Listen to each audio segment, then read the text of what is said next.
election, council was kind enough to convene, and we will have a special meeting tonight, not only for the public hearing, but they'll do their third reading on this ordinance. By doing that, it allows Faith Fellowship to get this on the ballot. All right, with that in mind, I'd like to remind you that there's a lot of you here, so if you have a spokesperson, that's good. If you're going to be saying the same thing over and over for the purpose of brevity, I would ask you to please, designate maybe a few people to talk. But as many as want to talk, we will listen to. But just keep that thought in mind. I will now open the public hearing for public comments. Remind them to go to the podium. Remind them to go to the podium. Yes. Yes, come on up front, go to the phone, Phones are on my mind all the time. It's on this side, sir. Right here. Sir? See? No. Right here. Go back around. I'm gonna wear you out by the time you get there. No, I used to run cross country. Oh, great. All right. There you go, your name and address. I'm Lauren Eisner. I live at 8460 Vintage Lane in Macedonia. It's a development across the street from the church. It's the other side of Valley View. And originally, when the church purchased the old Johnson Manor, that development called the Preserves was part of it, and then the church sold that land to a developer who developed it for residential purposes. On that property, there's a lake, and on the church land, there's also a pond or a lake. At the time the church sold land to the State Highway Department 5 or 6 or 7 years ago, they stripped the land, and there was dirt, and I think many people may remember how muddy Valley View Road was. And eventually, the state made them pave it and wash the road. But on the pond, on the church property, the overflow goes underneath the street and dumps into the lake in the preserve development.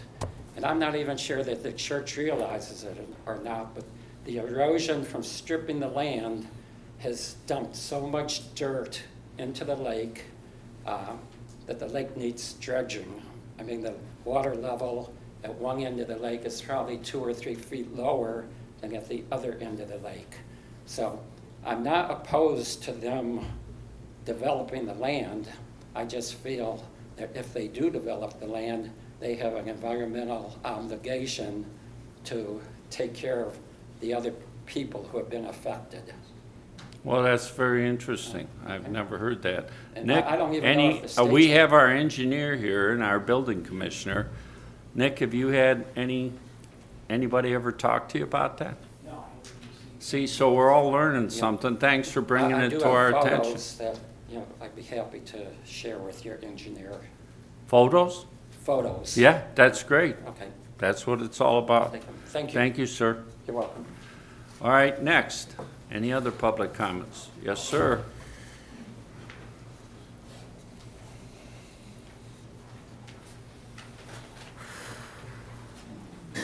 My name is Dan Berteau. I live at 8582 Melody. This is nice that we get the chance to come up here and discuss our views, but I want to know exactly what is in this plan before you open it up to public comments. I mean, we're all going to come up here and say we don't want this or we want this. Give me the plan of what this is going to look like and how is this going to affect my property, and then I will come back up to the microphone and give my comments. But I think this is putting the cart before the horse. Let's get the church people and the developers up here, put their plan on the table so we can see it. And then let's have public comments. Well, thank you. Okay, and let's address that a little bit. The plan is conceptual, and what we're talking about is a rezoning. But you can rest assured that the city still has control. The Planning Commission, if they want to build a building there, what is the building going to look like? How's it being built? Does it meet our codified ordinances? All of those things will be gone over, even to the point where if it's something controversial, there's nothing stopping us from having another public hearing. But this public hearing tonight was basically for the concept that they would like to do, just so they can get it on the ballot.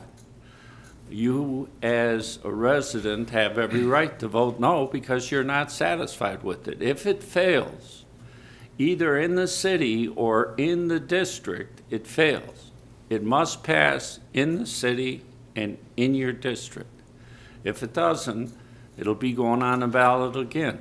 The only way it passes is if it does both. With that thought in mind, you will see more of the plans as this develops. They came in with the plan right now that we look at and we say this could work, but all of us are just as concerned, or maybe even more concerned, as to how it's going to look and what effect it's going to have on the surroundings. So if it passes, even on the ballot, it's not a done deal. Not until they go through all the steps, architecturally, zoning, all of it. What's allowed, what's disallowed. Okay? I hope that explains it a little bit. I understand where you're coming from. Do I need to go back up to the microphone again? No, go Mr. ahead. Mr. Berteau, you know, I think you've coached my son in sports in the past, so thank you. At any rate, you raise a very, very good issue. And I think there's two concerns here. Number one is, right now, the ownership of that property is with the church.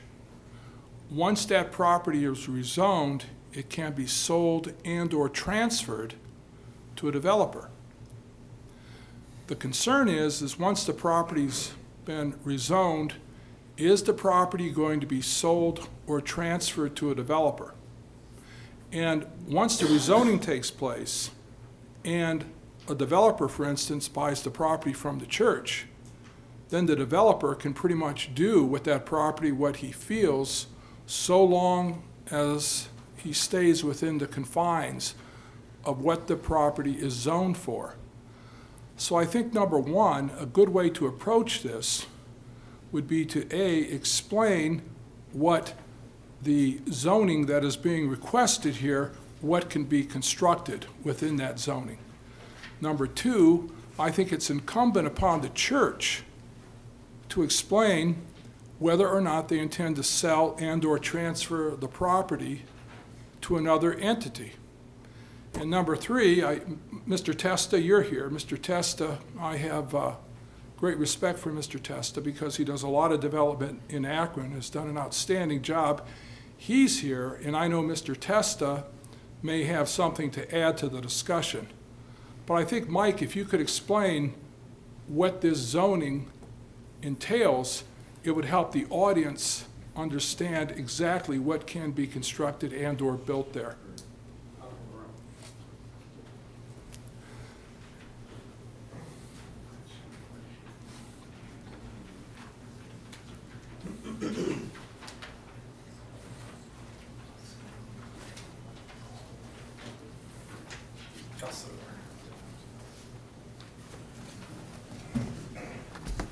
RSC will allow for senior housing, assisted living centers, as you see next door to us with Summit Point.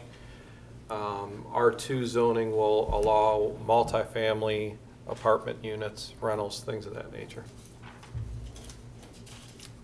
That's about it. What type of density are we talking about is allowed under both of these? I don't have anything in front of me. That would be something that would be for the developer to be prepared with. Sure. Well, but the change of zoning doesn't mean that whatever density the developer says today is that's flexible, right? Yes. So I'm trying to figure out what does the zoning allow, not necessarily what the developer says he's going to build. You know, I don't have that in front of me, and that would be a good question I could take a look up. I think I've asked it twice now, and no one's told me, so I'm very concerned. Okay, go ahead. I'm sorry. I think it's important, too, to realize that once a project, Dave, it's an excellent point, because you can actually get a variance. Mm-hmm. and you can change the setbacks, and you can change the density, so I think that information is important too. Okay. Mr. Testa. Let me, and I apologize because brevity is probably my worst suit. So, I don't know that I'll be brief, but hopefully I'll answer everybody's questions. The first is, I guess let me tell you my role in this and how this came to be and what the plan for all of this is.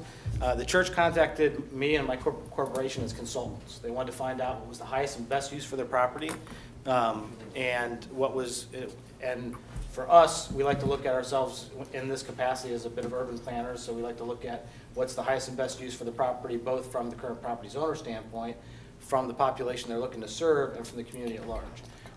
When we did that, the current zoning allows for single-family homes.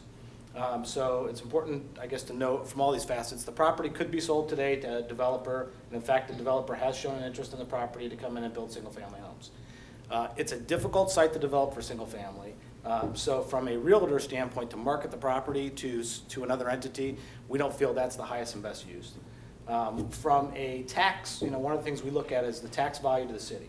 From a tax value to the city, single-family homes aren't the highest and best use. There's other properties that could be developed there that would generate more property and income tax for the community. So we weighed that.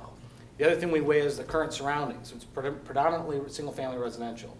And for those that live in the neighborhood, to build new single-family residential across the street from you would potentially hurt your property values, in that where the real estate market is now, those new construction could actually be constructed cheaper than probably some of you could sell your existing homes in the neighborhoods that are around there for. So you're competing against the new. And one of the difficulties is that, a new buyer often would prefer to pick out their carpet and their paint and have something under warranty and have something brand new. So, when we look at a community, the best thing that can happen is for a piece of property to be developed as harmoniously as it can be with the surroundings without competing directly against what's there. So for all those reasons, we suggested to them that we felt, based on our 43 years of experience, that multifamily is what is most appropriate for the site, it's the best for the community, and that specifically a heavy weight towards senior housing, because as we have aging populations, what we've noticed is communities, by and large, and Macedonia is no different, we have residents that, as we age, and as we grow beyond our pensions and so forth, our income taxes decline as we become on fixed incomes. The cities start to receive less income tax. Some of those residents aren't able to keep up with their home as much, and therefore we see a decline in property tax values. The cities, the schools, the counties receive less property tax dollars.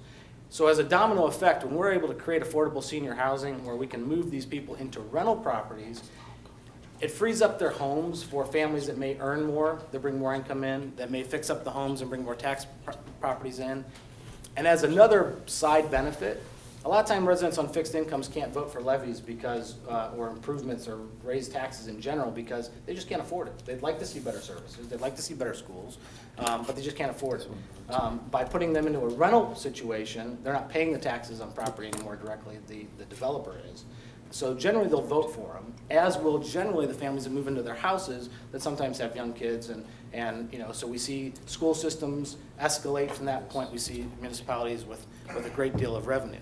This site currently is generating no revenue for the city. The portion of the site we're talking about developing is exempt because the church owns it, so the city's not receiving any income or property taxes at the moment from it. Based on the plan that we put together and the density and the property types that we're looking at, from an income and a property tax value, we're looking at an estimate. Now this is based on our assumptions of what may be built there, and it could be higher, it could be lower. But right now, the property generates about $400,000 a year in taxes in general. Of that, about $200,000 goes directly to the city. About $160,000, just under $160,000, goes to the schools, if we develop it the way we're proposing. So it's a fairly significant investment in the community. And so that's where we stepped in to say, look, this is an asset. The church realizes they have an asset. It's a huge asset to the community. How do we develop it to make as many people happy as we can, all knowing that we can never make everybody happy, but to be as harmonious as we can? The zoning that we're proposing, the senior zoning allows for 12 units per acre in your current zoning code. What we're proposing is less than that. Now understand that the real goal here is simply to change the zoning to multifamily so that we can then go out and sell these sites to other developers or other users and market them on the church's behalf. Now my company, and we have 10 of them, may be a user for one or more of the properties, Currently, I've already solicited 2 other developers that are interested in the property, and so there's a chance my company may do nothing but consult. We may help the church with actually developing the infrastructure. We may not build, or we may be as little or as much involved as they want us to. But currently, all we're trying to do is rezone the property so that we can market it to its highest and best value. I'm going to show you, and I'll pass around to the council and to I have a couple of copies that we can pass around here. This zoning was based on some presumptions. The presumption was the property in the front would be twinplexes and triplexes designed to look like large single-family homes, so that they would be more contiguous to the single-family development across the street, so that they would enhance the community and not detract from it. They would be for-sale condos, and they're not age-restricted at this point. Now, that's not to say that somebody could still come in that multifamily zoning and say, I only want seniors. The church, as the seller, could say, we're only going to allow somebody to buy it that only wants seniors. But right now, it's unage-restricted, market-rate condos, and they're going to be designed probably for first-time move-up buyers and for seniors and those moving down. And if I was to tell you, if I'm the buyer for it as a developer, I'm probably going to market properties that are in the $185,000 to $225,000 price range for the condominiums. There's nothing that would preclude somebody that develops from renting those, because the rental market is strong even at that price point, but they would be predominantly for sale product. The senior properties, there's 2 senior properties up on the senior level. One is a senior apartment building, and one is an assisted living facility. Again, that's not to say that tomorrow they couldn't both sell to assisted living facilities, although nobody would want to compete side by side, or that they couldn't both be apartments, because the zoning doesn't say you have to do one of each. But our plan, our proposal, and the people that we've sought out, that's exactly what they want to build. I have a client right now that wants to do an assisted living facility. I have a client that wants to do a senior apartment building. And so as it sets today, if I was to have a crystal ball, I would tell you, should this pass, we will sell both pieces of land to another developer who will do an apartment building and an assisted living facility. And we, as meaning Testa companies, will develop the front site as twinplex and triplex condos for sale. But that's just our assumption. So. What's the density in the R2 in the front? The R2 density, the code allows for 5 units per acre. We're at about 4, which is 35 units. The church is trying to create a buffer zone on the land that they're not going to develop, which includes that pond that was discussed earlier.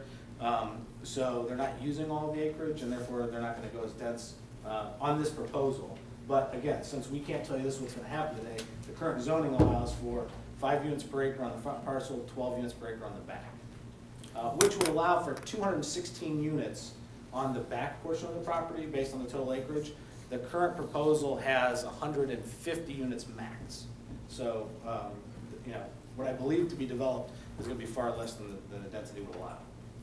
Mr. Testa, would the roads be dedicated or non-dedicated? Would you have a homeowners association or some such? I believe what they would do is make a condominium association, condominiumize each lot, and further condominiumize the condos up front, so that it would be a private street maintained by the association. Don't we, Pardon? doesn't the city have an ordinance that says they have to be dedicated? Pretty much so. Depending on the type of unit, like back there, it would all depend how it's being subdivided. How about that, Mike? How would the ordinance affect that? It depends if he's coming in as a PUD Right. or not. So, in looking at, thank God for Nick's iPhone here, we did take a look at it. He is correct. The R2, to answer your question, Dave, the R2 was 5 units per acre, or 30%, and not to exceed 30% of the net area of the buildings. Same thing with the RSC. It's 12 units per acre, or 30% of the congregate building, not to exceed. Now, he can apply for variances on that, of course, if this goes forward. And as far as the roadways, if he comes in as a PUD, they can be private roads. If he's coming in without it being a PUD, then he would have to meet the requirements and Could you explain what PUD means? A planned urban development. It's more of a private development. Is like Spring Hill is a PUD. There's multifamily in there, so it would be similar to that where the roads are private. Units are closer together. All right, Mr. Testa, just one thing. The city only gets 8% of the total real estate tax. Correct. Boy, I wish we got what you said we would get, because then we could do a whole bunch of things we wanted to do. Well, I will tell you, we took that into account, the breakdown. When you look at most of the taxes that I generated were income tax, based on the residents. You will, absolutely, when you build it. Right. But after it's built, that's more for us to take care of. No. What I was basing this on is the assisted living facility, the current development of the assisted living facility, the current income tax that they pay in as a business entity. Yes. Employees that are there. Yes. And then the residents that will occupy these, we looked at the median income of each resident and calculated the actual income tax property of the city based on the residents living there or the employees working there. The All right. property tax itself, we did use, the city's portion of real estate property tax was 20,000 of the 200,000 I gave you. The school's portion was 158,000. That's on the Yes, line. yes, I thought you said our portion was 100,000, so Is the I right develop- away, a red flag went up. Is the developer going to be asking for Like tax my mom's abatements in dad. regard to build the senior citizen centers? Well, again, right now, when you say the developer, the church is the owner, we're just consulting with them, so we're acting as a realtor that's gonna sell the property. We don't know who the developer's gonna be yet. We don't know what the product's gonna be yet, because we can't do anything until we have the proper zoning. Okay. So it's kind of- Mr. Testa, you have a question. Young lady? I have a couple, and you may not be paying attention, but, number one, when you say a buffer zone, are you talking about regarding our property line? Is that, I mean, I know where the pond is, but is that any way, I know, of course, we're all looking at that one, and look out our window and see an apartment building. We bought these homes because we bought to the trees and nature. Yeah, I'm not sure what your property line is. Are you on? I'm not validating, backing up to Faith Town. Okay. So, I mean, right now, and I can show you, and I'm happy to pass this around if you'd like, and I can have copies I can pass around there. The current plan, but let me say this, and the mayor was absolutely right when he made the comment that these are conditional zoning. Anything that moves forward has to come back through public hearing. It's gotta go back through council, it's gotta go back through zoning. So the design of the actual, and partly because this change in zoning is a conditional use. So whatever anybody develops here has to come back to here. council. This Mr. is Tesla, simply here. it doesn't come back to council. It goes to Conditional. planning, so you Even need, as a conditional use? yes, so you gotta be more accurate to these people. No. Conditional use comes back to council. Much activity. One question while you're passing those out. We have potentially 500 or more Oh, sir, residents. why don't you, yeah. We have the infrastructure to take that kind of hit. No, we weren't saying 500, 150 was what we're currently looking at developing on the senior side. Yeah, that's okay. We never, he didn't come You're to. going to have That's why potentially good people in every unit, or more. Historically, you don't on the senior properties, they're usually single occupancy. So let's go down to 400. Yeah, I mean, even there, I would say you're extremely high. I would be, if you had 225 people living here, I'd be surprised if it was any greater than that, even if it was at that level. I can't tell you the capacity currently for the city, but that's part of the engineering process. I got a hand up here, and then we'll go back to you. Al? Up in the top there, how many stories are these buildings? The building on your left is being shown as a 2-story building. The building on the right is being shown as a 3-story building. We're going to see that from the top? No, you're well above that. And the reality is it'd be difficult to see those from the bottom as well. Those sites are going to be plateaued and pushed back. So when you sit across the street, the residential homes that are across the street, we'll have difficulty seeing those buildings as well. They're pretty isolated. That's why at the closest to the street, we chose more of a single-family looking product in the twinplexes and triplexes, so they're more cohesive with what's up front. Yes, sir. Similar to that question, is that the cutout portion where it's kind of cut out and where Yes. the buildings would be, so Yes. that they're going to be set down so they'll be level with the top of that hill? Well, not the top of the hill. Their property goes up quite a bit beyond this, but it is where the area where they excavated the dirt from, that's kind of plateaued, that's where we're looking at sitting them back into that area. Okay, so they're going to sit down a little bit, not going to be sticking way up so you can see it from everywhere in Macedonia? Right. Yeah, Mr. Testa, I want to caution everyone about one thing here, and this is very important. What you're seeing is a conceptual plan. All it is a concept. This is something that may or may not be constructed. because once the zoning is passed, you could have a developer, other than Mr. Testo or someone else for that matter, come in here and propose something entirely different. So I caution you not to fix on this particular drawing, because what it is, it's just simply a concept. That doesn't mean that this is what's going to be constructed, and that's very, very important to realize, because I've lived in the city for 33 years, and I was on planning for over 25 years, and people would come in with one plan, and then 6 months later they would come in with another plan. So please keep in mind that this is just simply a concept that's being presented. If I might also add to that, anything decided here tonight is simply to put it on the ballot. You will have the final say as residents. Yes, sir. May I borrow the microphone? Sure.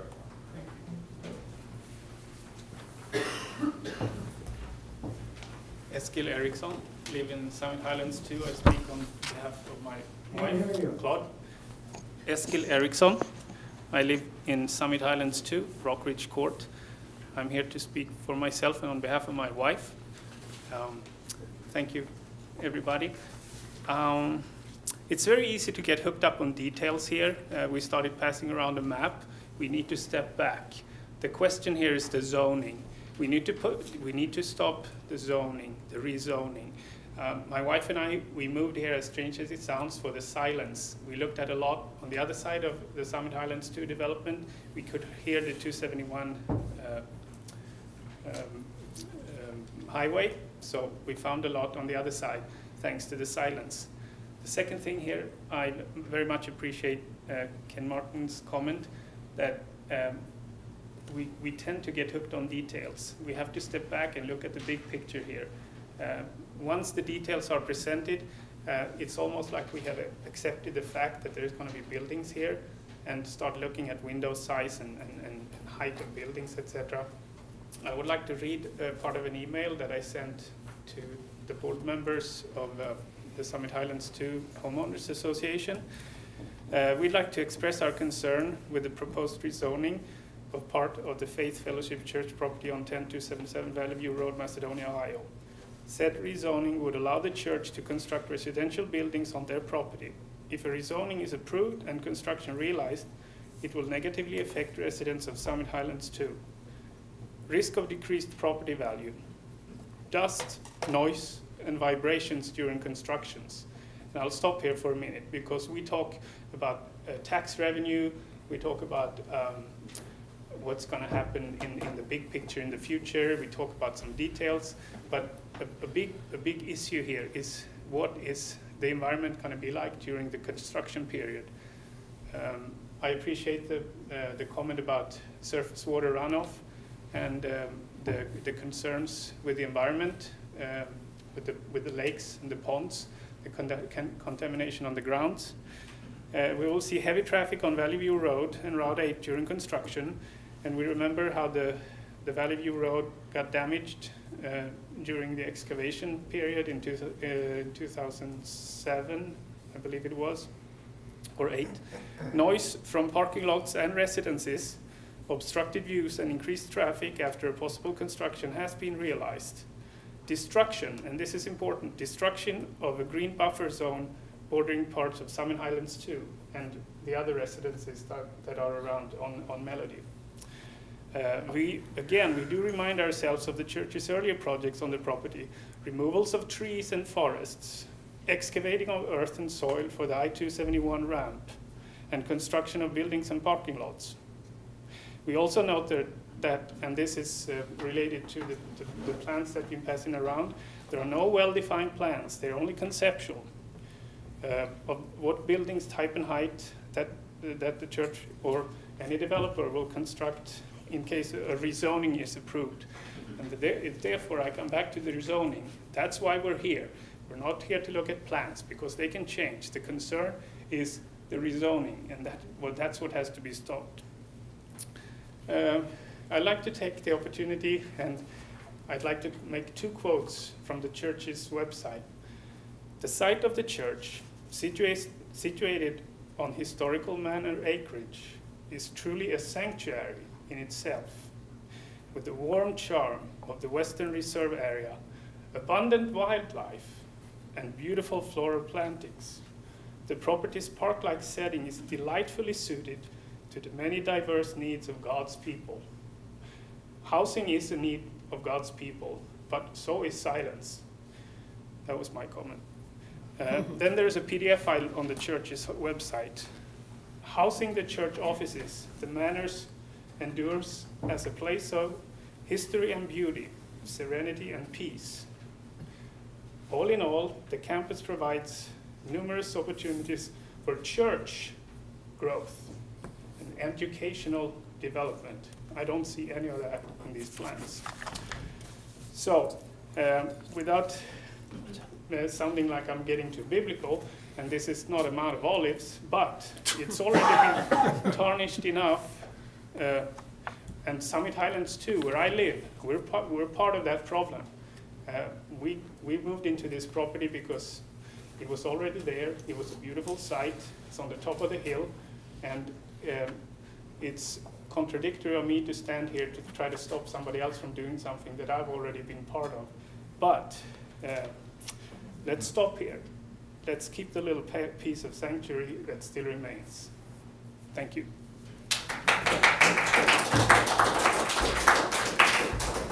Are there any other comments? Questions? Yes. Regarding the assisted living, I'm not overly familiar with the one that was built up here, but would that not be saturating the area? Is that the one that's, I think it's wherever we are, is it filled now? Just for your information and to update you, right next door is assisted living. Are you familiar where the Girl Scout headquarters is? Right behind there will be assisted living. Yes. Those have already, they're on the fast track. This one's done, but planning to add on more, and the one behind the Girl Scout is on the fast track. It's already been given approvals to start moving forward. It will still be coming before planning, but we could end up then with 3. The one that's there and that. Is this normal? There's more than one assisted living in Twinsburg, just as an example. Any other questions? Mark Ham, Summit Highlands, too. Is there a way of, and going back to what Eskil said about zoning, is it possible to zone a buffer to protect both Melody and Summit Highlands, too? Like Not, a 200-foot or 100-foot buffer? yes, I understand what you're saying, and buffers have always been part of Macedonia's Planning Commission's ideals. We always try and have something that will create a buffer. But I have never seen one in writing, as you asked. Mike, can you help me with this? Yeah, I mean, we have setbacks in our ordinances. Setbacks or Setback zones requirements. for a buffer. He's talking a designated buffer of 100 feet. Well, that would be something that planning can, obviously, when it, we get a drawing that actually is going to be built, planning can have a buffer, they could put mounding in there, they could put trees in there, and that would be something that would, But be there considered is at that nothing point. at this time for an Well- exact dimension. Yeah, for example, on their drawing, they have 20-foot side setbacks on their R2 over here. That's one of our many regulations in our zoning laws. All right, but as far as buffering, the buffer itself, There's nothing right now. we have nothing right now, but he's made a good point, because anything that will be done eventually will come back before planning again, before it's finalized. All planning meetings are public, and they are also televised. So you can catch them on our website. Pretty soon you'll be able to catch them on our app that we're putting together. You will be able to, actually, if you get cable TV, watch them live. So keep track of when this is coming back if it passes. Remember, all of this is non-consequential. All we're doing today is talking about these folks are asking for a chance to put it on the ballot. Are we going to put it on the ballot for them? And whether it passes or fails, they have a lot of homework to do. They realize, and they're hearing, so this is good. They're hearing your concerns. And that's what this is all about. But even if this passes council tonight, that simply means you'll see it on the ballot. That's it.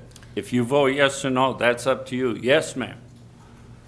If this zoning doesn't pass, it's currently zoned as residential, is that what it currently is? So it could be then sold as private homes.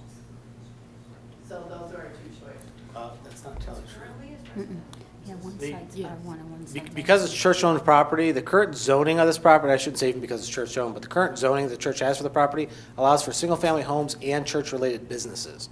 So the church could do other things on the site to benefit the church. They could have centers there, they could have things that aren't necessarily single-family homes in the current zoning. And yes, the current zoning, should they sell it to somebody other than the church, would then be single-family homes. So those are, I mean, either way, things can be built back there. Oh, absolutely. Just what type of things are. Yeah, that was a comment that I was going to make, is that this meeting today, aside from simply saying, can this go on the ballot or not, which I would think as residents, the current zoning allows for residents to make that decision on zoning. Residents ultimately vote for zoning. So, I would think as a resident, you'd want it to go on the ballot because you'd want to preserve your right to vote. But having said that, zoning doesn't dictate whether something gets built here or not. It's simply what can be built. They can currently build on the site, and they can currently build a number of things. I think the issue that you raised, what's your name again, sir? Mark Ham? Yeah, Mark, the issue that you raised is a very, very interesting one, because what you're saying is that maybe people might feel much more comfortable about this project if they were guaranteed that there was going to be a certain deed restriction placed on the property which designated a certain setback. I'm actually a victim of, in the sense. Could you come up front and explain, please? Yeah.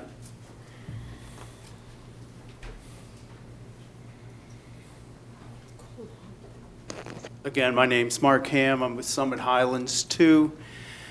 I purchased a piece of property in Avon similar to Summit Highlands 2 back in 2001. I looked the mayor of Avon in the eye before I built and said, and I understand that these woods back here, they'll never plow Route 83 straight through. And he assured me and actually chuckled, no. 2 years later, and if you drive by today, you will see Route 83 right through what was once my backyard. Technically not my backyard because it was woods, but I could put a lemonade stand right in my backyard. It was that bad. And my concern is about the buffer. And they even assured, they said 80 foot, an 80-foot buffer. Now 80 feet might sound like a lot. 20 feet is laughable. I'm not that good at it, but from here to that wall is probably 40 feet. So 20 feet is halfway, roughly. So you have the possibility of staring at a brick wall 20 feet away from you. 100 feet is really not that much at all either. In fact, that's what I had. So that's my concern, is if it could be zoned in a way where there's a 200-foot buffer or something, especially for the residents of Melody. Yeah, Mark, I just want to point out, just an idea of a buffer is what's behind Sears, for instance. If you look at the back of Sears, you'll see an asphalt drive roadway going through the back of that building, and then you can see where there's mounding up there, and then on top of the mounding you have fir trees, really. That's a very, very good example of what planning normally does when they put together a buffer. They come up with mounding, and then they put fir trees on the top of it.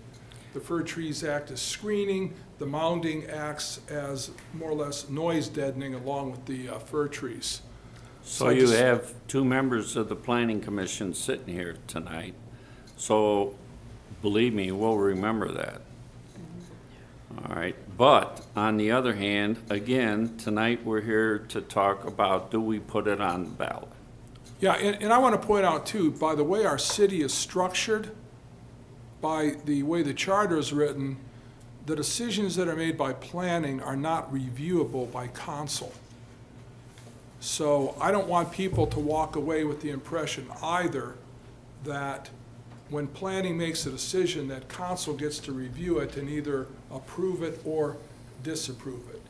The decisions made by planning are final. They're only reviewable by a court of common pleas if someone files what's called an administrative appeal. So the Planning Commission, once they approve a plan, council cannot really interfere with that plan. On the plus side, the Planning Commission, every time something comes before us, has a staff of experts, architects, planners, city planners, all of those people giving us input on every single thing, even if it's a sign. Does it comply?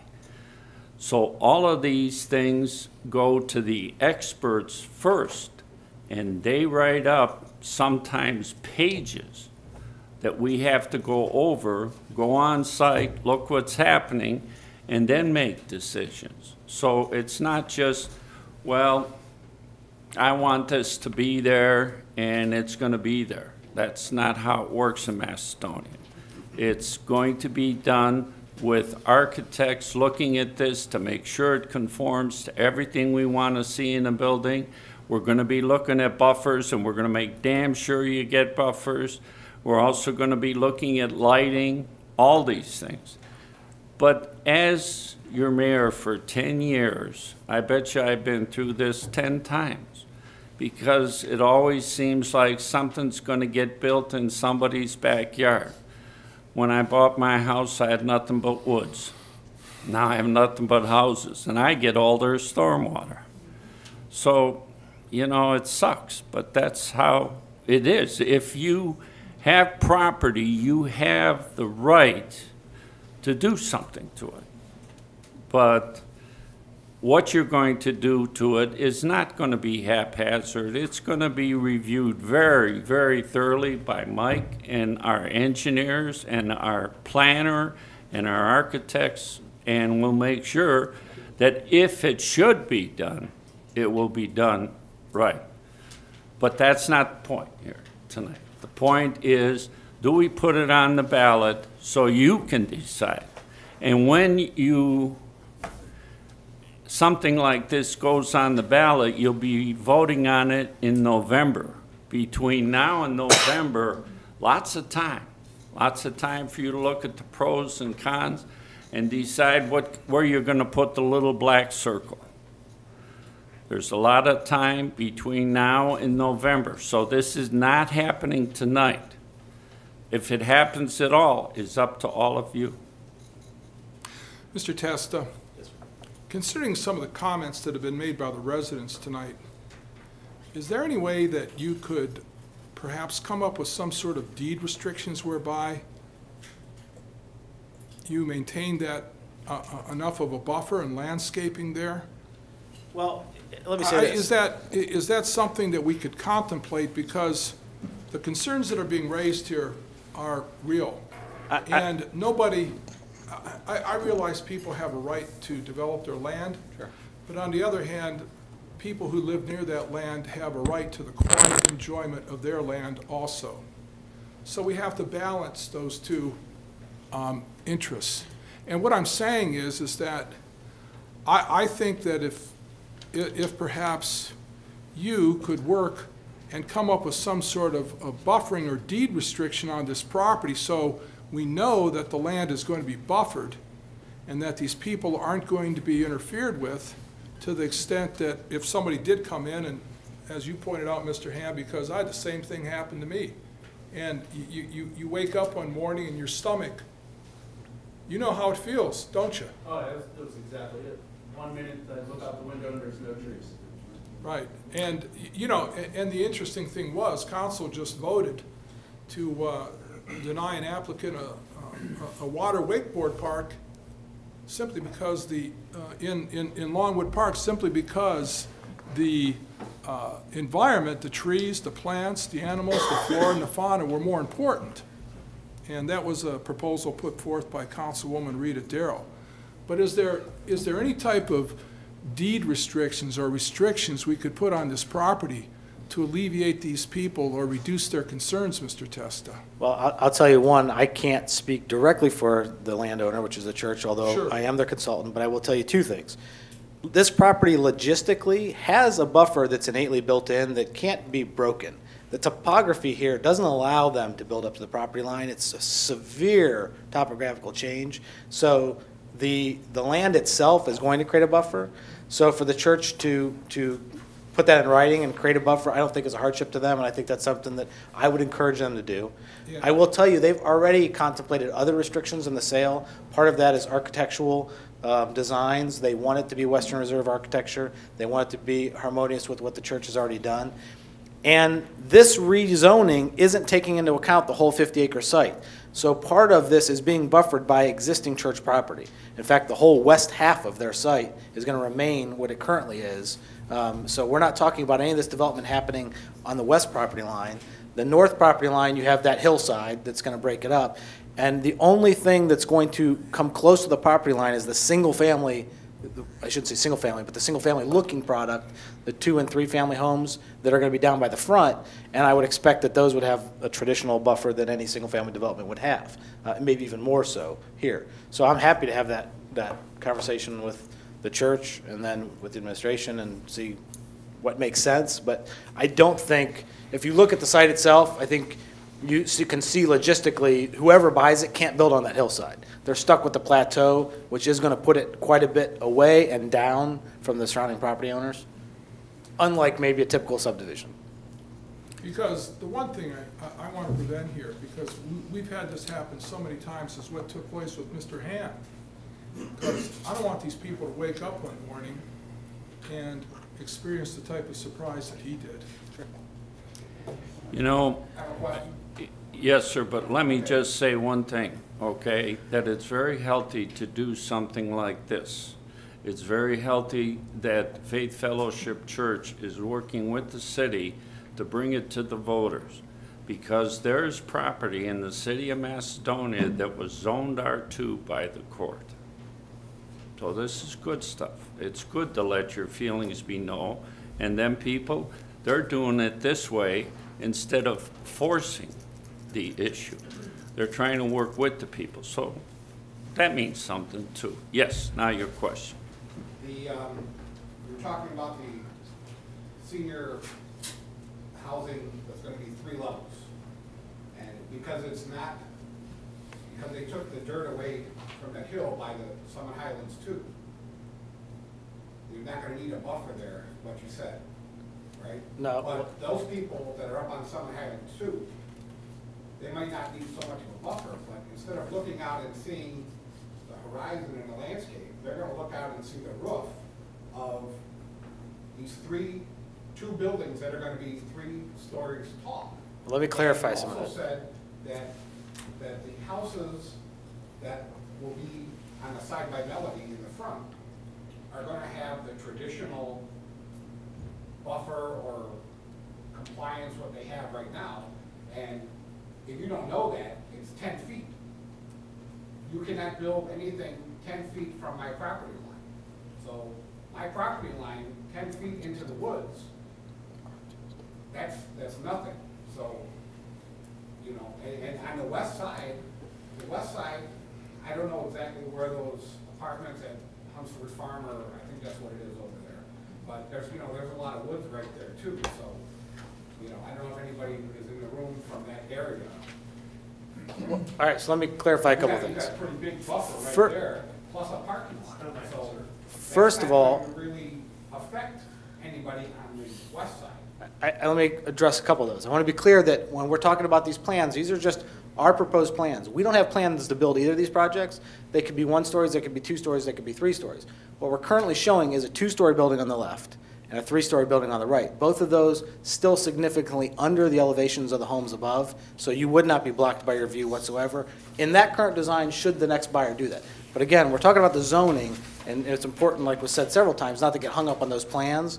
We're just conceptually showing what could be done if it's rezoned. So, and all I can say is that I can suggest that the church work with everyone.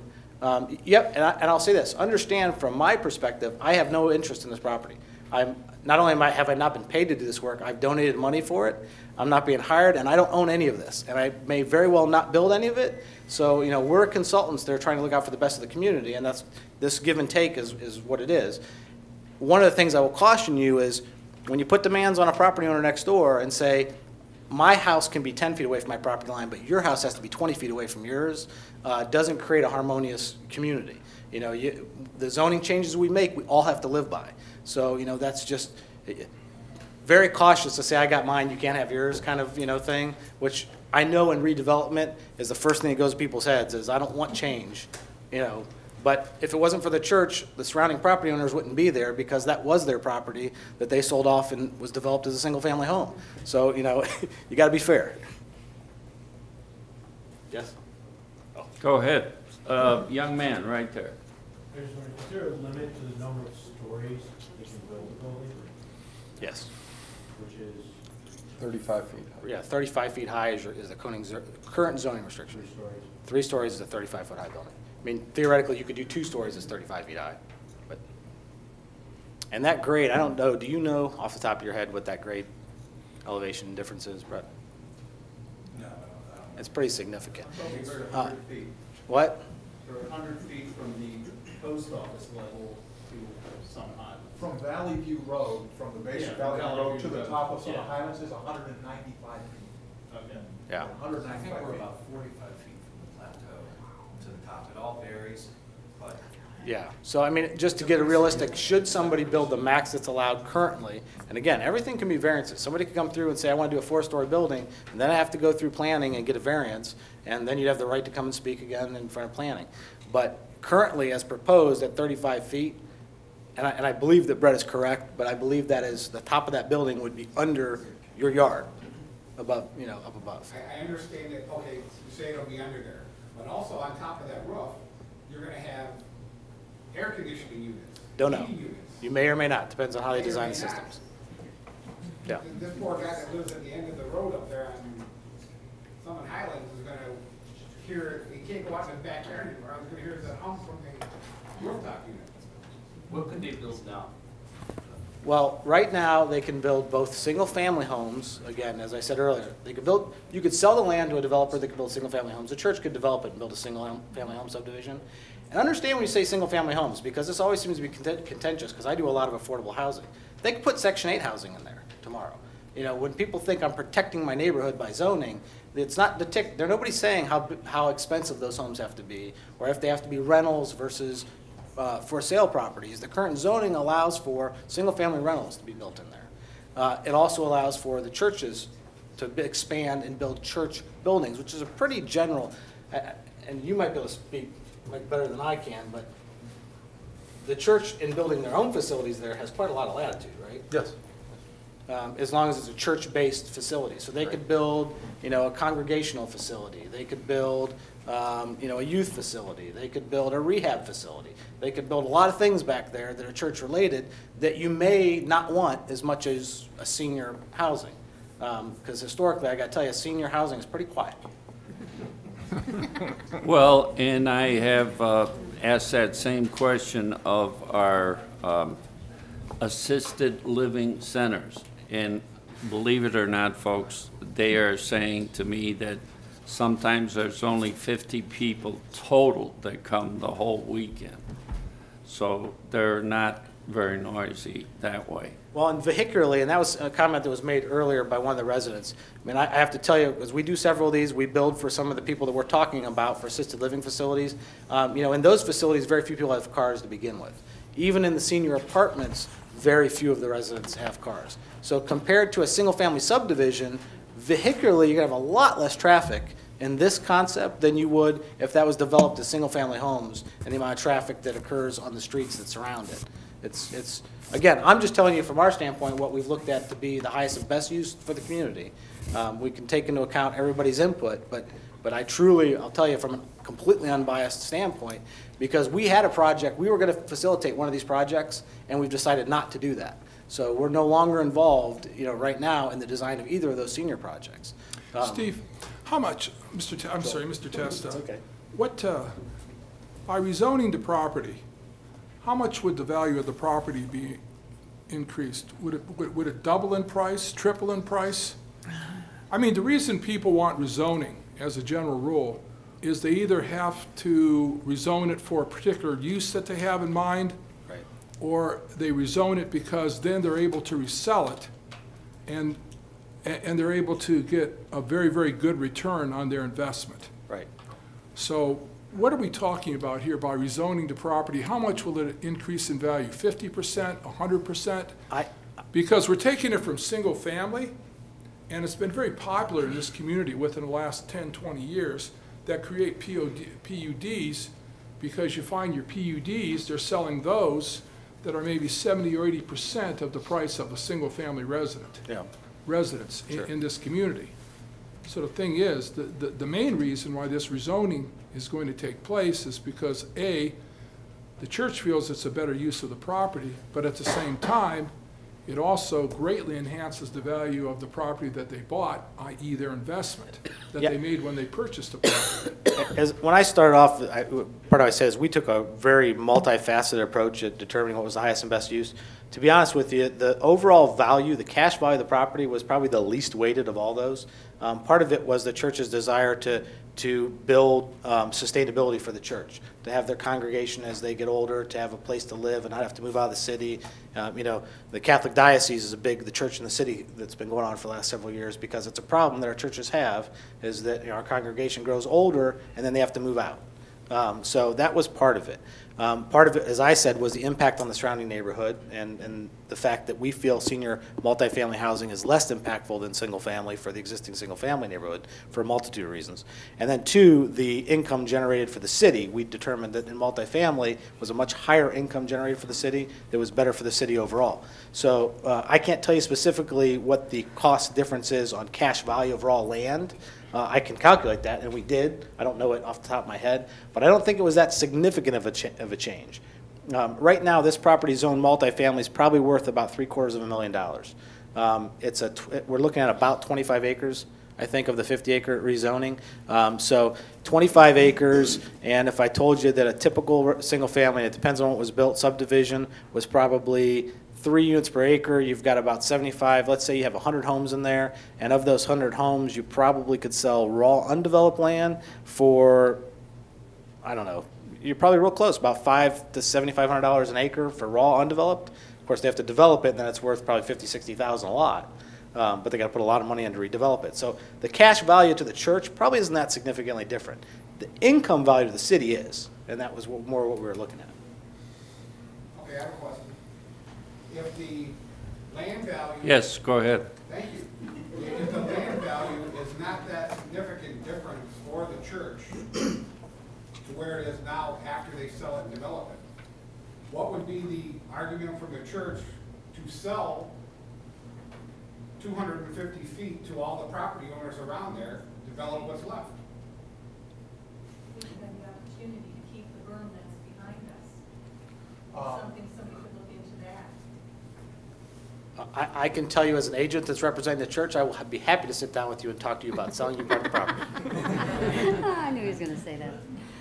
In all fairness, yes. We've really worked with them, and we've always talked, because we've looked at these plans, and we've tweaked them a little bit ourselves, but we've always tried to keep what we call it a campus feel, a park feel to our property.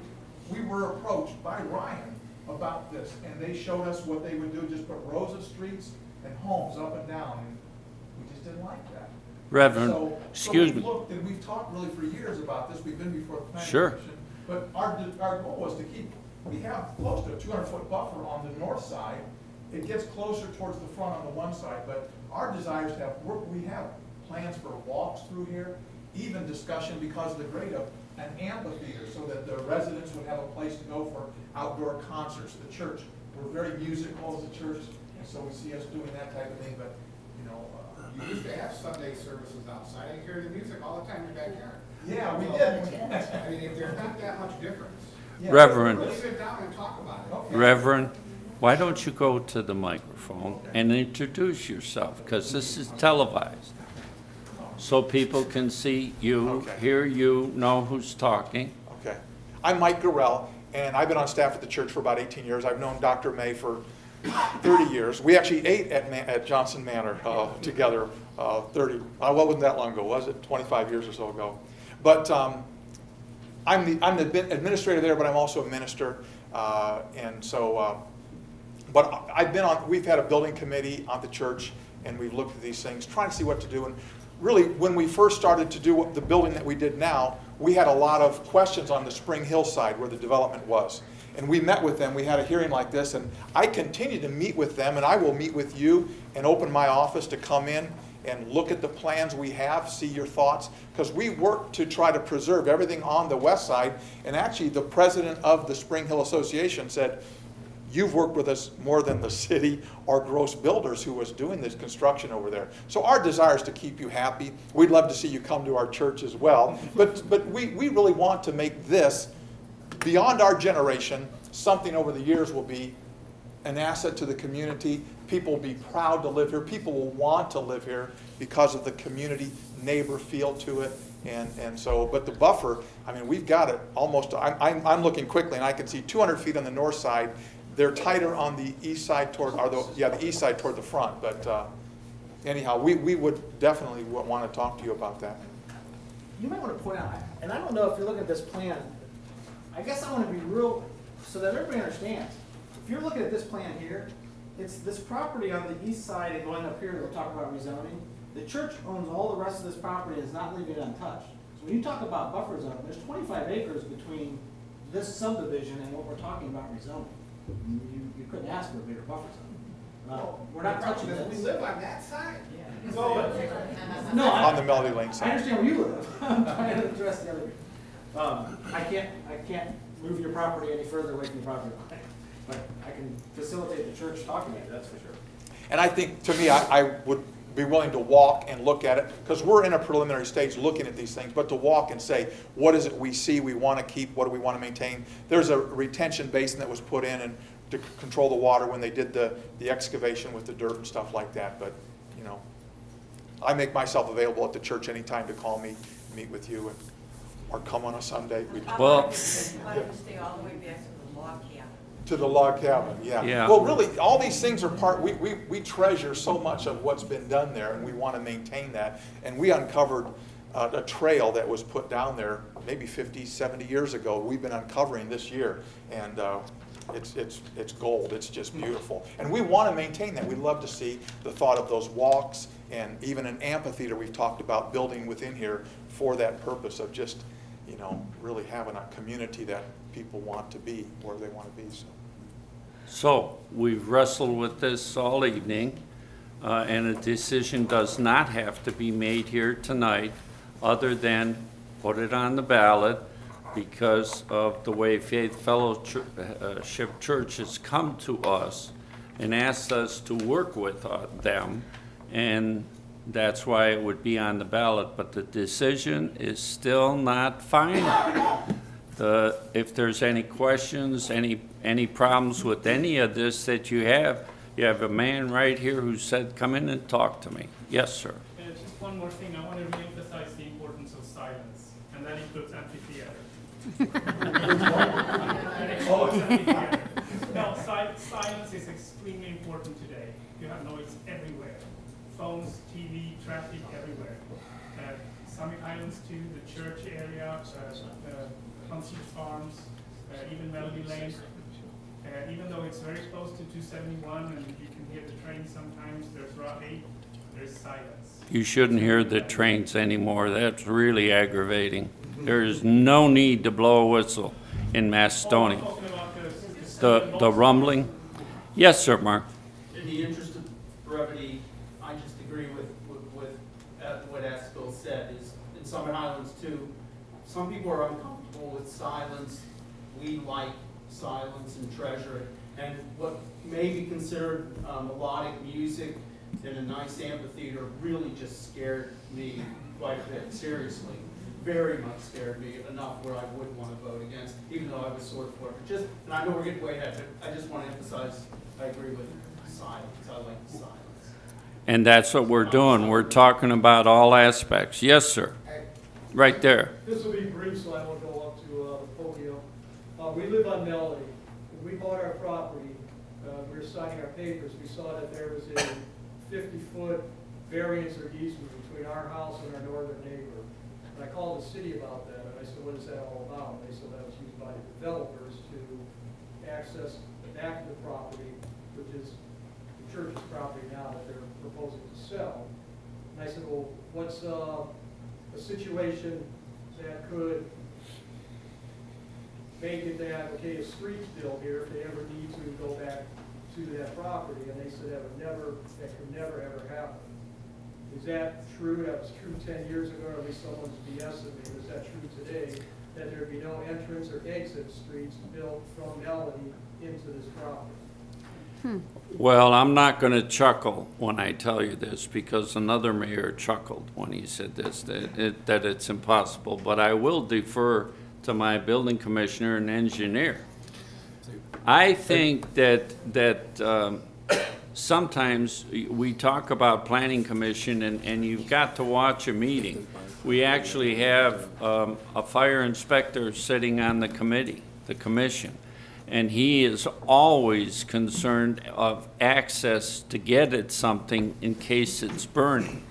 So that might have been part of it, because it's always part of anything that's built in this city. You better damn well make sure you got room for that fire truck to get by all around that building, or they won't allow it to be built.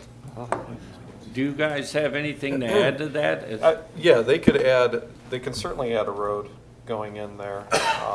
If they bought up the properties on Melody. So you'd have to buy up some of the properties on Melody in order to put that and create another easement right away. Because that was created in 1983 for the builders, that could not be used for entrance and exit. You'd have to actually buy the property owner's property to do something. I'd have to see where your easement is, because I don't see an easement on this drawing at all. I don't know what easement you're talking about. So I'd have to see, pull up the records, and you're more than welcome to stop in and talk to us. We could pull it up. Okay, briefly, but it can be done with the purchase of current property owner's Yes, property. correct. That's the only way it can be done. Developers or the city or an ordinance or rezoning just can't say, okay. Well, I mean, regardless of the rezoning issue right now, they could do that. I mean, they can certainly develop single-family homes in there, purchase some homes off of Melody, and put a roadway in as it's regardless of the zoning. Okay, from what I'm hearing you saying, that's the key. You have to purchase the property owner's property. Okay, thanks. To access the road. If you can't get at the road, why even build anything? All right, any other questions this evening? Any other concerns? Yes, sir.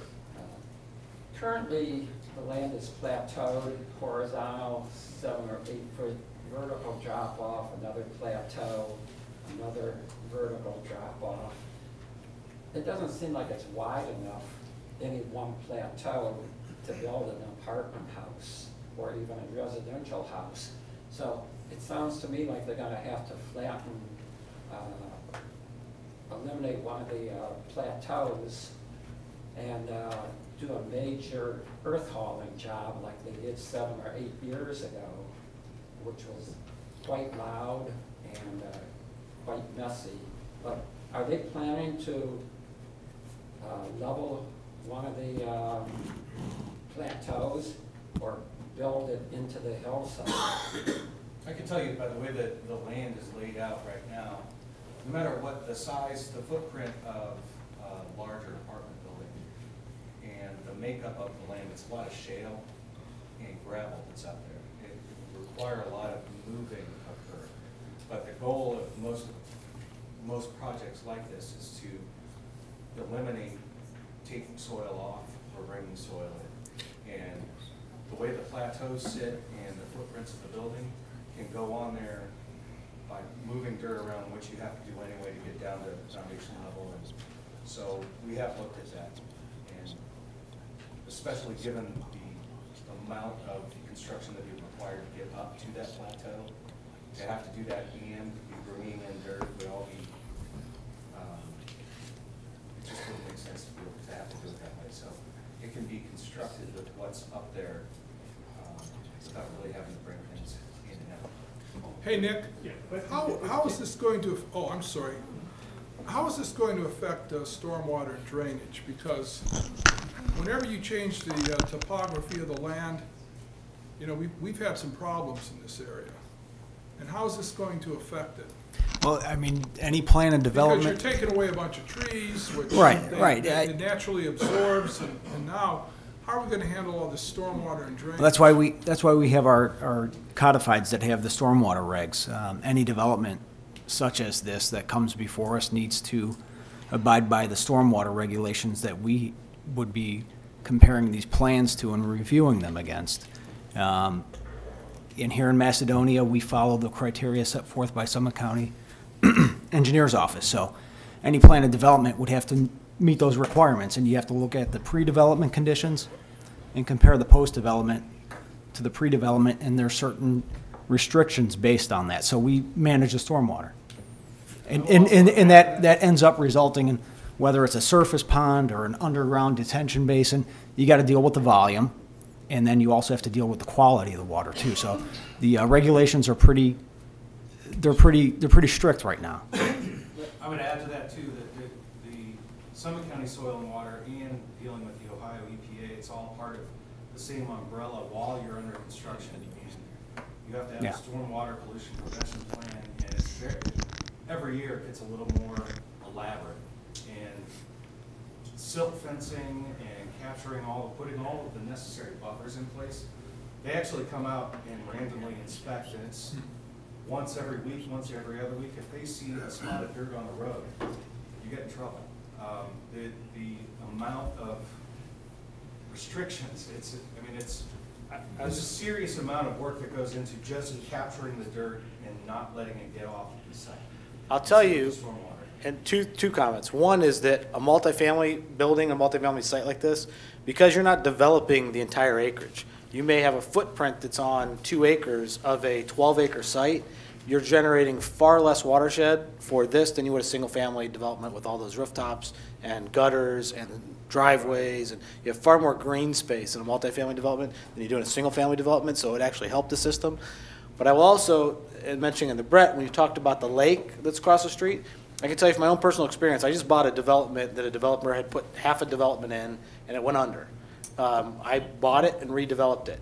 I spent over a year with the EPA because they made me fix the problems that developer created in the pond and all the way down the road for people that weren't even in the subdivision that I was developing in, that I had to go back behind their properties and fix the problems that the previous developer. So I can tell you, and this falls in the exact same ordinances. So the Army Corps of Engineers and the EPA, more than likely whoever develops here, if that condition exists with that current lake and the retainage, I would almost guarantee you that they'll have to address it somehow. They're very, very strict. But again, that's one of the reasons we looked at. This is the less impactful than the current zoning in terms of the water and sewer systems and the runoff. Yes, sir. Oh, I have a question to you. Sure. Brett, it seems like it's detailed, but it's related to silence. You mentioned the quality of the grounds with a lot of shale and gravel. Would you have to do a lot of coaling when you deep holes into the ground to stabilize them so that can? We would have to look at, we'd have to go down, before anything can really happen, we'd have to do some pretty extensive geotechnical investigation to see how deep we'd have to go. And Summit County is really hard to tell until you actually start digging down into the ground to see where it is. What you're talking about are piles, which probably for that site wouldn't be, if it was the case that we had to do something to help stabilize the ground. With the way shale works, it probably would be cost prohibitive to do it that way. Probably end up doing that. It's really guessing at this point, because we don't know the makeup of the soils. Here's the reality, this is, so you're making, again, this is from an informed decision.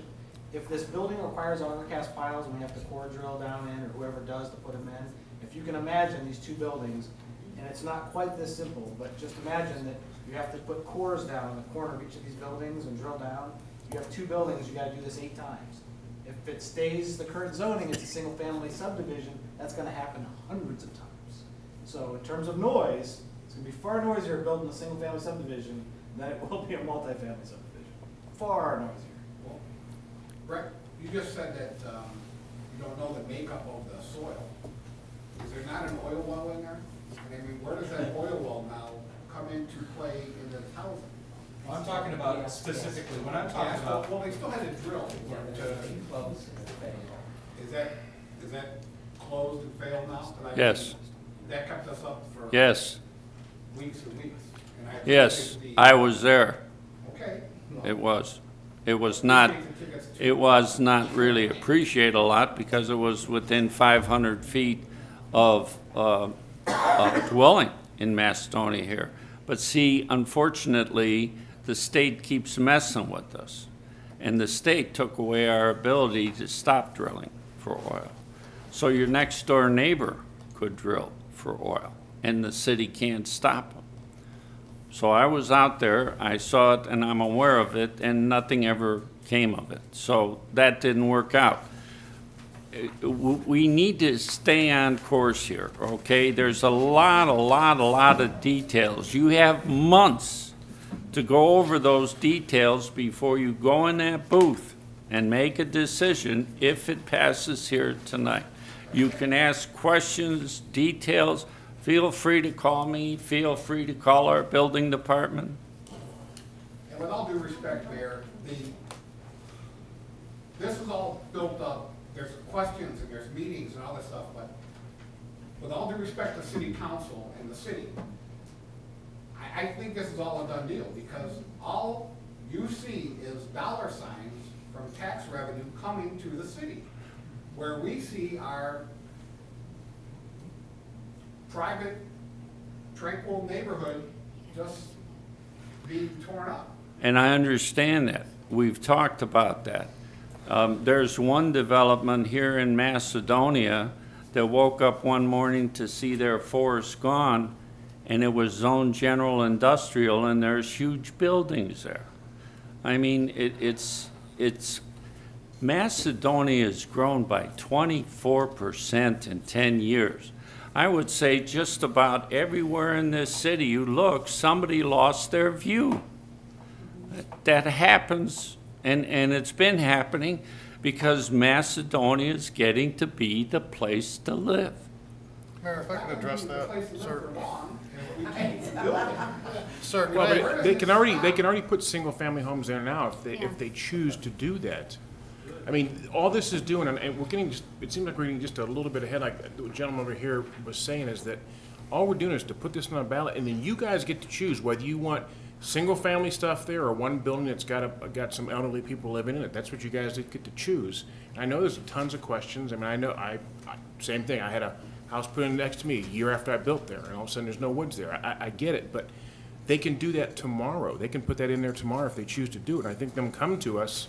We're getting ahead of what we're here to do, is just to let's get this on the ballot or not get it on the ballot. That's what we're here to do tonight. Mayor, if I could address the tax Yes. end of this, I don't know where that came from. That wasn't coming from us when he spoke to the tax dollars. As a matter of fact, I spoke with the minister today about it, and I said, unintended consequences. Whenever we do projects in this community, that is something that I always want to focus on, because when I moved here, we had Kmart and Burger King. I mean, you look at it now, and it's like, wow, what happened around it? Unintended consequences being police and fire. Now, you put something like this in a senior community, you're more than likely going to need more police and fire to deal with that. Those tax dollars you get, guess where they would go? Police and fire. I mean, it's a given that you're going to have more problems there. I know next door, I don't know if we have numbers on that, but Very much. we go over there a lot. We send our police and fire and the quality of life. But because we did that, we were able to buy a brand new, I think a year ago, we bought a brand new ambulance.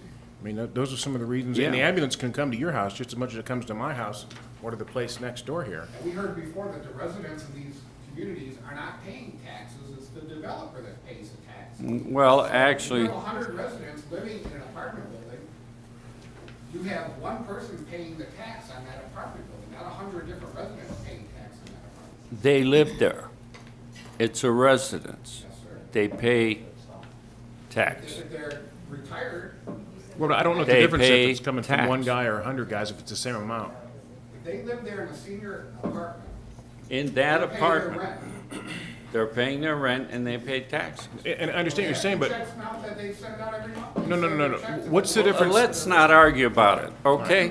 That's not why we're here. You're upset, I don't want You're to, spinning it though, Mayor. no, I'm not You're saying that spinning they're it. paying taxes, They not pay, paying property tax. you know what? Can we call the question? We don't want to argue. That's not why we're here. Well, let me say something, Mr. Berteau, and it's going to be this. You said that the mayor, the administration, the council, this is all a done deal. That ain't true. Yeah. And I'll tell you why. Because you know what? You go to the ballot box and you get enough people and just say no. It's up to you. It's not up to us. It's up to you. If you feel that this is a negative for the community, then you get people together, get them on your side, and get enough people to say no, and you win.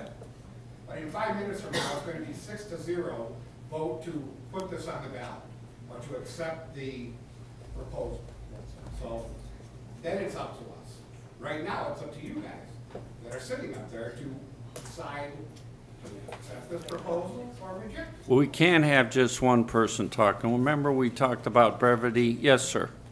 One last question. Let's get the ball rolling here. Really, well, to stay with that question, the only reason we're here tonight is not to see if we would have the potential to vote to not have any development. We can vote what kind of development. It's not, if votes go against it, that just means it stays zoned the way it currently is, and they can develop it in that zone. If it doesn't pass, or if it does pass, the zoning changes. Our vote is not going to, if we vote no, no is the majority. That does not mean that it still can't be developed. That's- if enough should- That's correct. That's When we correct. vote no, that's not saying that there'll be no development. It's just that the development to R2 has been voted down. And there really is no way that the city can stop development, because if you look around this, if somebody owns a piece of property, they have a right to sell that property for profit. And do they? Boy, do they in Macedonia. That's why your housing values in Macedonia have remained stable and are actually on the increase today, because Macedonia is a destination. People want to come here. And when people come here and we grow 24% in 10 years, wow. You know, that's, nobody does that. Mike, how many homes we built last year? 50. 50 homes. Ask anybody how many homes they built you here. 5, 6, maybe 15, 50. It's happening. If you own property, you have the right to develop it, sell it, make a proper profit off of it. And the city tries to regulate it, so if they're going to do it right. That's the only thing we can be proposed about, not whether it's going to happen or not. If it's going to happen, do it right. You know, Mr. Mayor, I want to say something which is totally, sitting here listening to all this, I'm just going to say one thing. You know, my father worked 30-something years at Ford Motor Company. My mother worked 30-something years at Modern Tool and Die. And they went back down home. They're from Alabama and Tennessee. And they bought my great-grandfather's hospital and the house next to it, the whole Jackson property. And they lost everything they had, everything, their whole retirement, because the school came along and took their property. They lost their retirement. You know, that was going to be their winter home. Nobody knows, and nobody's guaranteed anything And, when you own property, you're allowed to do whatever you want with that property. If the Faith Fellowship wants to sell that property or develop their property, that's their right. And, but right now, it just has to go on the ballot, and it's up to you, just like Mr. Martin said. You have a choice. Get out there and talk to the residents around you, and either get support or don't get support, and make sure they're registered voters, because there's a lot of people not registered voters I've been finding out, and I've been passing out, things to get them to get registered to vote, because it's important to vote. That's all I gotta say.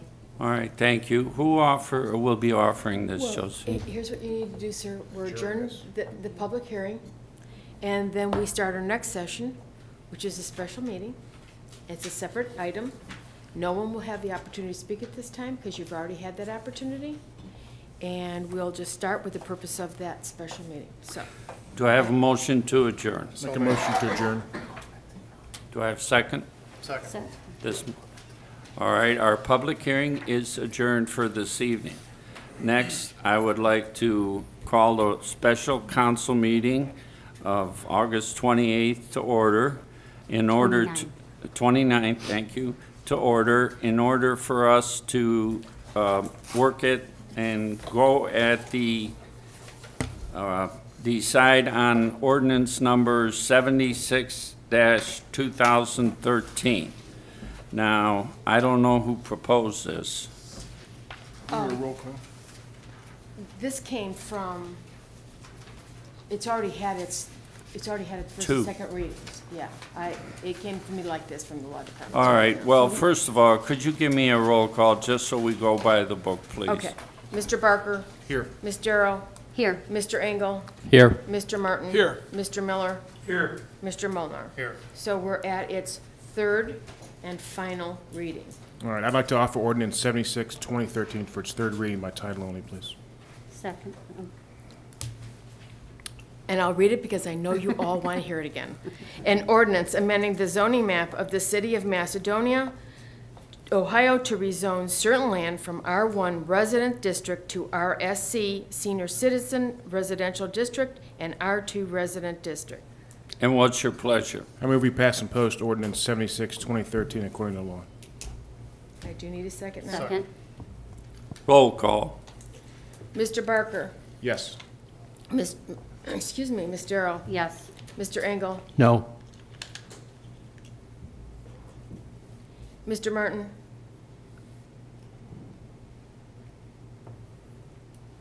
I want residents to have an opportunity to vote on this. Yes. Mr. Miller? Yes. Mr. Molnar? Yes. Ordinance number 76-2013 passes. Do I have a motion to adjourn? So made. Second. Second. All in favor? Aye. We're adjourned. Thank you very much for coming. Remember, Mr. we're still Valenti. going to be here the next 2 months if you have any questions. Mr. Valenti? Mayor?